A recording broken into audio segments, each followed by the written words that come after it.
Bonjour à tous, écoutez, j'espère que vous allez bien. Aujourd'hui, c'est dimanche. Écoutez, moi je suis en mode plaid chez moi, il fait un temps horrible, ça fait au moins 10 jours qu'on a de la pluie. Là, faire une vidéo en fait sur ce que moi je comprends dans le mot, dans les termes développement personnel. Moi j'avoue que ça fait, il y a à peu près 2 ans et demi, 3 ans, j'avais jamais vraiment entendu parler de développement personnel. Je ne savais pas trop ce que c'était finalement. Et avec le recul, je m'en suis fait ma propre définition en fait. Parce que bon, on trouve quelques pistes sur internet, mais chacun justement met un petit peu sa sauce dans ce terme générique de développement personnel. Et moi en fait, il m'est apparu que c'était vraiment la discipline du rapport à soi. Du rapport à soi, à son intériorité. Vraiment, en fait, pour moi, euh, quand on commence une démarche de développement personnel, c'est vraiment apprendre à écouter ses émotions, à voir son mental et à ressentir son corps. C'est-à-dire que des choses finalement qu'on ne nous apprend pas. À l'école, c'est pas ça du tout qu'on nous apprend. Alors je ne viens pas remettre en cause le système éducatif français dans cette vidéo. Entendons-nous bien, moi j'ai mon opinion, malgré ça sur certaines choses, mais voilà, peut-être que c'est aussi nous, euh, en tant que parents ou en tant que tonton, tata, si vous n'êtes pas directement parent, voilà, vous pouvez être vous-même en contact avec des enfants. Et c'est quelque chose qu'on ne nous apprend pas, à prendre le temps de se poser pour nous écouter, pour savoir qu'est-ce qui, au fond, de chacun de nous donnerait le bonheur. On est tous différents, donc forcément, on a tous des manières de concevoir et des objectifs de bonheur sont forcément en adéquation avec ce que nous sommes nous, avec ce que nous avons vécu, avec nos expériences de vie. Et le développement personnel, pour moi, il s'impose à un moment donné. Pour chacun dans nos vies. Ça peut arriver très tard. Hein. Alors moi, je ne sais pas, il s'est plutôt imposé, disons, aux alentours des 40 ans. Alors ça peut être peut-être tard pour certains, tôt pour d'autres, je ne sais pas. C'est-à-dire que de toute façon, tant qu'on ne réalise pas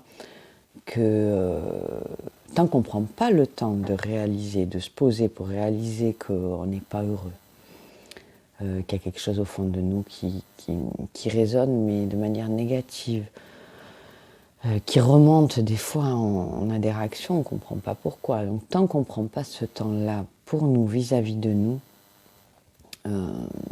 déjà pour identifier ces ressentis, il faut déjà les identifier. Ensuite, ça peut être intéressant d'en rechercher la cause. Des fois, elle ne nous apparaît pas tout de suite, il me semble, mais à force de travail, je pense qu'on arrive à l'identifier. Et une fois qu'on a identifié la cause, bien évidemment, et qu'on a entamé cette démarche de travail sur soi, eh bien, on arrive à transmuter nos émotions, à transmuter nos énergies et à dépasser justement ces blocages que nous avions dans nos vies. Donc, moi, ça me tient vraiment à cœur parce que ça a changé ma vie. Ça m'a permis de voir les choses sous un autre angle, en fait. De comprendre aussi des schémas répétitifs que j'opérais parce que tout simplement, je n'avais pas compris ce qu'il fallait que je change.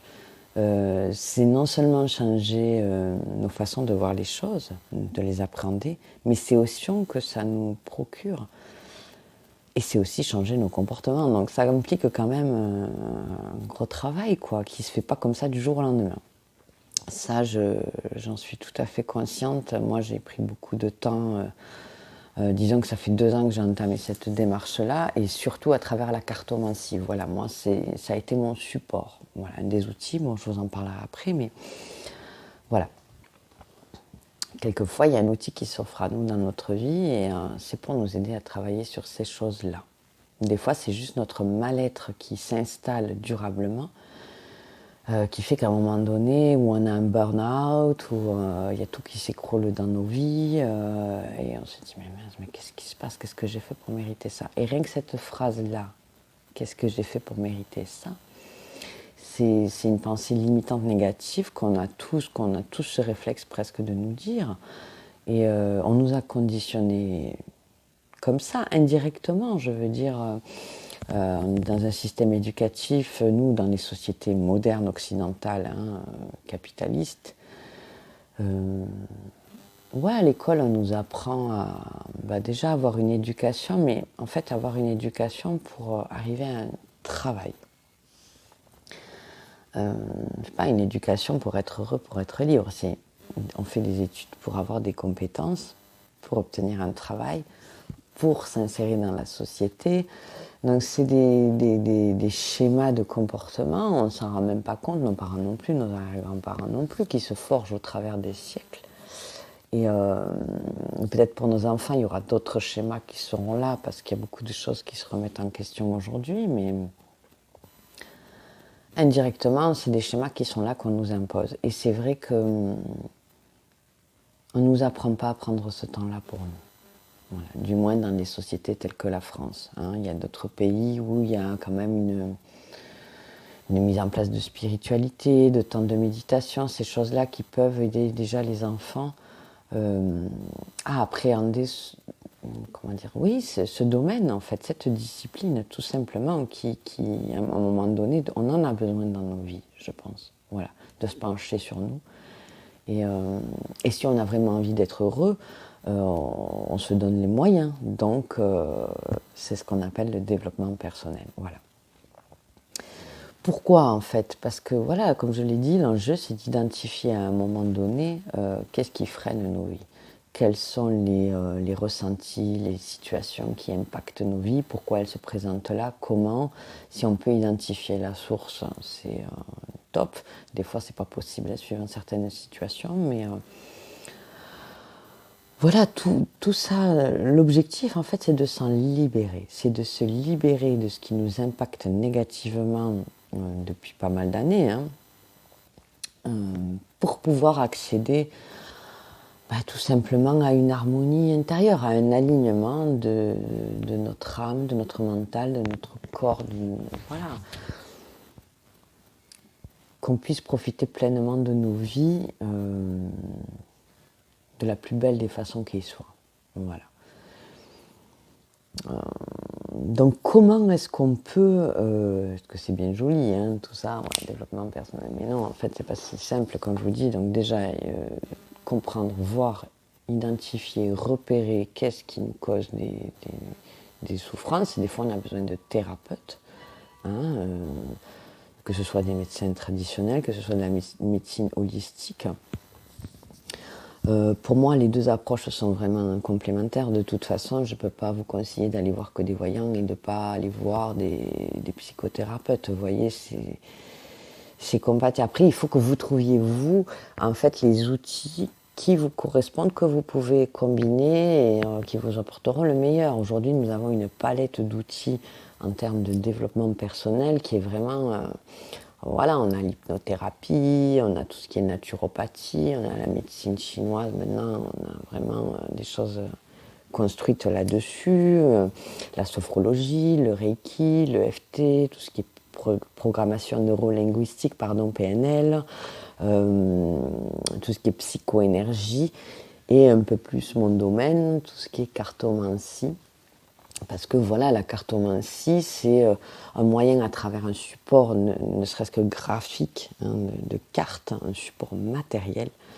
Et c'est ce que j'aime beaucoup dans cette démarche, de poser à un moment donné, et de vous poser à un moment donné, des questions, de soulever des problématiques, les choses qui vous bloquent dans vos vies. Et ce support graphique et visuel, ainsi que mon ressenti au moment où on fait une guidance, par exemple, vous apporte quand même des messages qui vont provoquer quelque chose en vous. c'est pas forcément, vous aurez pas forcément, c'est le message en fait qui va, vous êtes maître de votre vie. Je veux dire, moi je vais pas vous dire demain tout ira bien pour vous. Tout ira bien pour vous si vous mettez en place ça. Et c'est ce que je vous dis. Mais si vous ne mettez pas en place ça, tout n'ira pas mieux. Il faut en avoir pleinement conscience, quoi. Voilà. Donc c'est en ce sens que je dis que je ne fais pas de voyance. Excusez-moi, j'ai dû couper un instant. Je suis dans un petit village où nous, la cloche, elle sonne toutes les heures, toutes les demi-heures. Enfin bon, ça a son charme, mais bon, pas pendant qu'on fait une vidéo YouTube, quoi. Donc voilà, vous avez tout ce panel d'outils aujourd'hui à disposition, et moi la première, j'en ai moi-même bénéficié, hein, je veux dire, je suis comme vous, c'est pas parce que je me tire les cartes que ma vie est... non, quoi, j'ai des choses à régler aussi, des choses à comprendre tous les jours, et voilà. Mais nous avons aujourd'hui ces outils à disposition, on a énormément avancé en neurosciences et ce genre de choses, donc à un moment donné, il faut... On ne peut pas rester dans une position de victimisation avec tous les outils qu'on a aujourd'hui et de manière gratuite en plus. Hein. Moi, je suis comme vous, je n'ai pas forcément les moyens, mais rien que voilà, avec YouTube, et il y a des gens qui sont prêts aussi à donner des petits conseils gratuitement à droite à gauche. Enfin, il y a énormément de choses qui nous permettent d'évoluer et de comprendre les situations. Donc, c'est à nous aussi à nous prendre en main vers ça. Voilà. Et il y a aussi tout ce qui est activité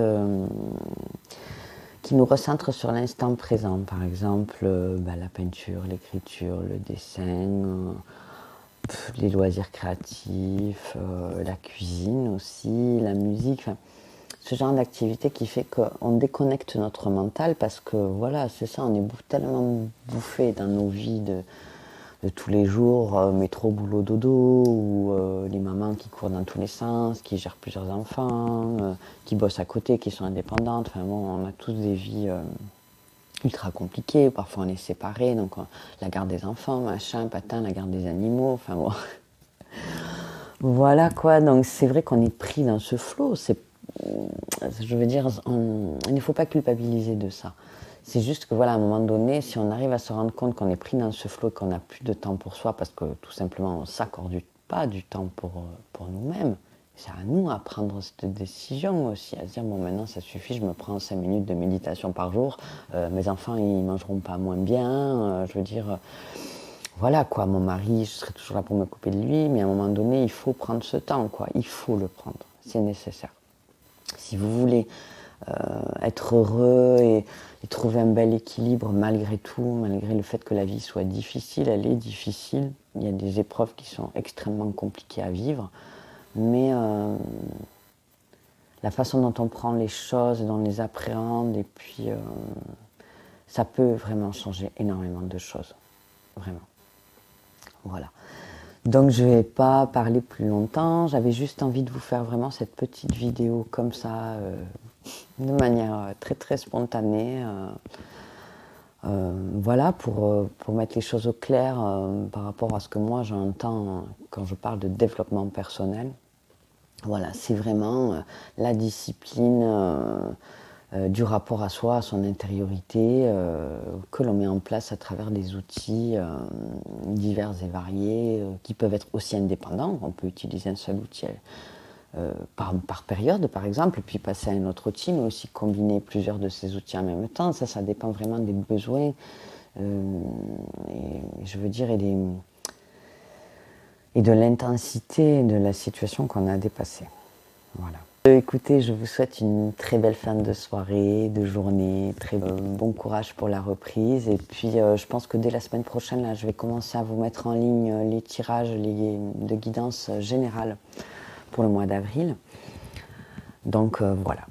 Donc, si vous avez aimé, n'hésitez pas à vous abonner, à activer la petite cloche pour les notifications, tout ça. Plein de bisous à tous, à très bientôt. Au revoir.